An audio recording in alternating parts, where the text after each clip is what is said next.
কানাডাতে একজন পিআর হওয়ার পর মানে হাজবেন্ড তার ওয়াইফকে আনবে, তো কত দিনের মধ্যে আনতে পারবে সাফন আপু? পিআর হওয়ার পর ধরো একজন কানাডাতে পিআর হয়েছে, সেই ক্ষেত্রে তার ওয়াইফকে কত দিনের মধ্যে আনতে পারবে? থেকে না অন্য দেশে? কানাডা থেকে।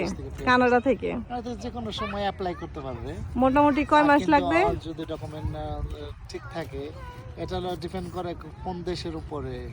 অনেক সময় দেখা যায় 1 মাসের ভিতরে অ্যাপ্রুভ হয়, 2 মাস, 3 মাস, আবার 6 মাস লাগে, দেখা যায় যে বছর আর 2 বছরও লেগে যায়। এটা ডিপেন্ড করে হলো প্রপার ডকুমেন্ট যদি থাকে কম্পাইল করা, তাহলে হয়তো ইজিলি সাবমিট করলে অল্প দিনের মধ্যে অ্যাপ্রুভ হয়। আর যদি কোনো ডকুমেন্টে ঝামেলা থাকে তাহলে ওগুলো প্রিপেয়ার করতে করতে অনেক সময় লেগে যায়।